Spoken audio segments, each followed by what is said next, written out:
Hello po mga kaponi, Happy New Year. Yan, nandito na po kami sa bahay. Kahapon po kami dumating. At medyo makalat, nag-aayos po kami dahil binaha. Buti na lang nandito sila Pepa at Ate Ruby. Na sila Lorna na natulungan tayo sa pagliligpit. Actually nakataas pa yung mga freezer. So nandito si Ate Marie, meron tayong early customer. Happy New Year po. Nanay Marie, Happy New Year. Happy New Year po. Kumusta na? Eto, binagyo. Binagyo tayo, ano? Binaha po. Ay, baha pala, hindi bagyo. Binaha po. Anong bibilhin mo? Ulam. Mga dilata na lang siguro. Dilata. Pang mabilisan, ano? Ang dami namin, nabasa lahat ng mga damit. Hanggang saan yung tubig doon? Hanggang dito sa loob. Grabe naman. Oh. Dito rin nabasa yung mga paninda, yung iba. Buti nandito rin tumulong si Nanay Marie sa paglinis, paghiligpit ng mga stock natin. Ito, may pamasko ang ating mga tita. Actually, dapat nung Christmas pa to kasi kakarating lang namin galing Manila. Oh.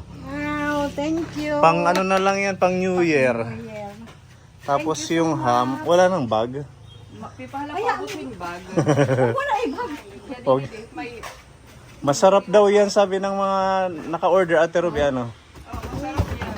Malambot. Serve mo na lang ako mga isa. Bibili ka din bukod dyan. Na mo. Oo, bibili pa siya.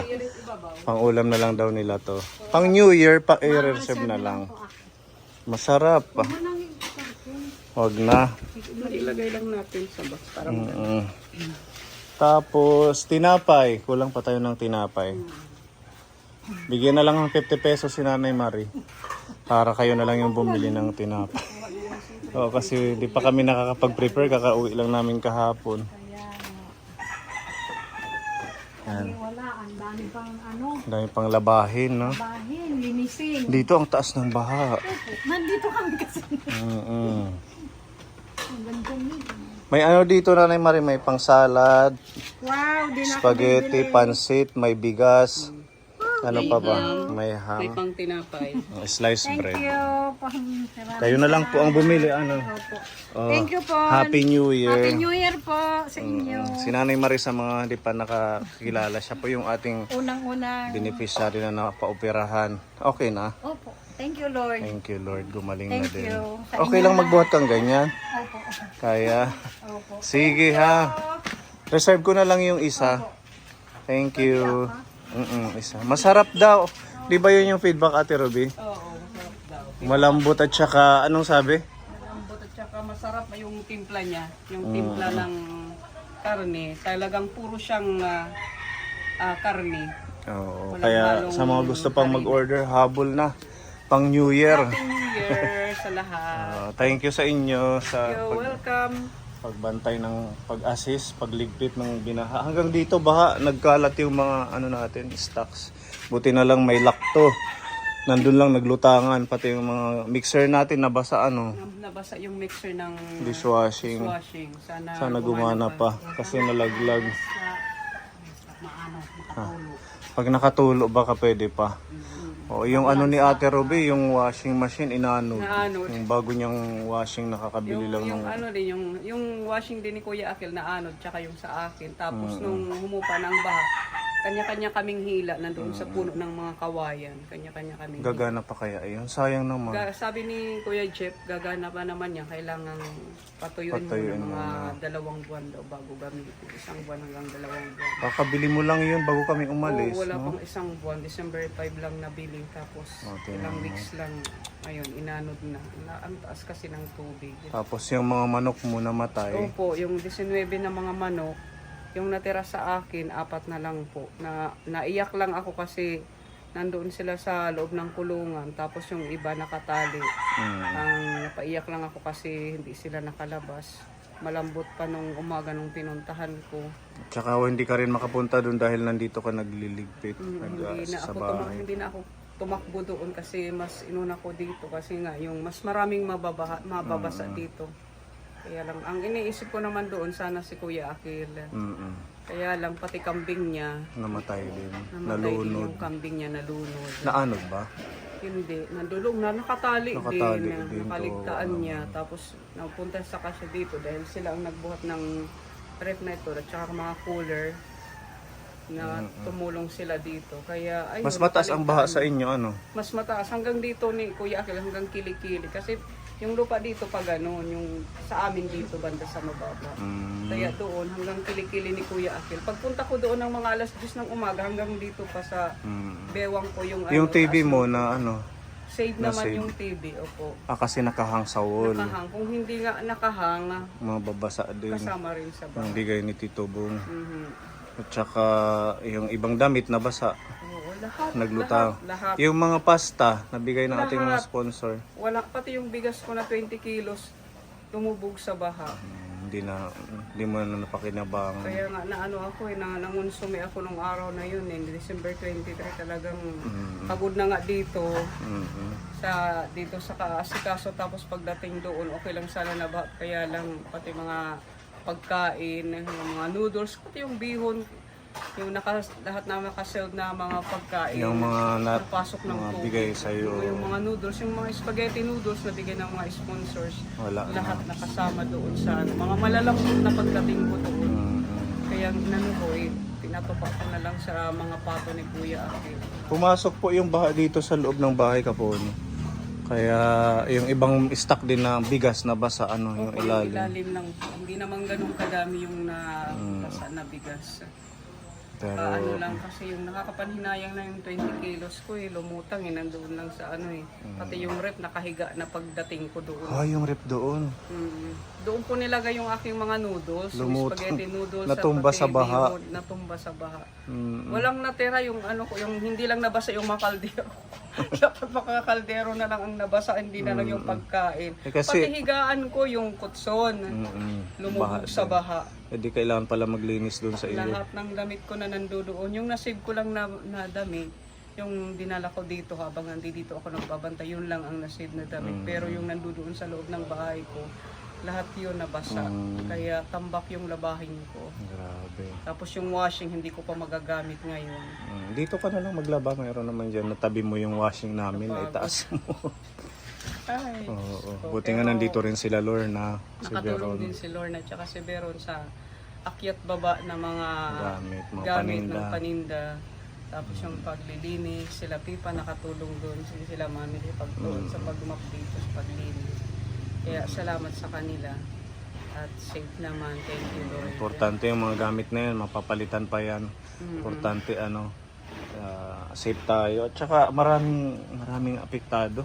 Yung iba nababaliw na lang dahil yung mga kalabaw nila na Oo, yung mama na si Mang Alfred.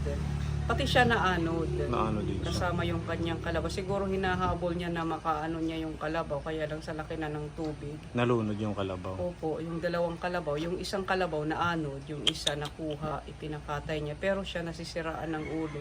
Nadidepress kasi yun lang ang katulong niya sa kanyang Oo, pagsasaka. pagsasaka. Tsaka Yun lang ang hanap buhay niya. hindi na niya kayang bilhin yun. Dahil nga, di ba, isang kalabaw, 50,000. Mahigit. Mahal, opo. Ang hirap. Ang hirap magkaroon ng kalabaw kasi napakamahal. Dalawa yung nalumutin ko. Sa inyo, Pepa, okay naman doon, mababaw lang Malalim doon. hanggang sa sa inyo. Yung tubig Yung baha. hanggang palig sa kapatid ko yung Paliig. kay Manuhuso.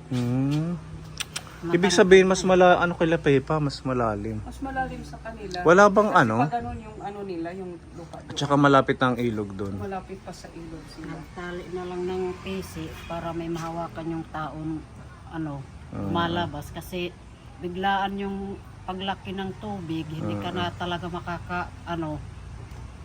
kung ano na lang yung makuha mo, yun na lang. Eh di ba sa lahat ng gamit nyo? Hindi naman kasi pa ako, inuna ko muna yung motor, buti yung motor pa. Naitaas mo. Tapos bumaba ako yung iba ko lang tatlo yung si Brahma nasama na. Nasama yung Brahma na lunod. Hindi Sige na lang. nakuha. Hi Lorna, Veron. Hindi umakyat dyan ang baha. Muntikan. Hindi pumasok sa loob. Okay na. At least hindi nakapunta sa loob. Kung sa loob, edi ang laki ng trabaho paglilinis. Oo, sige. Lalo na yung putik sa amin makapal. Mm-mm. Madumi yung bahay. At saka ano siya, yung putik may kasamang may kasamang putik ano.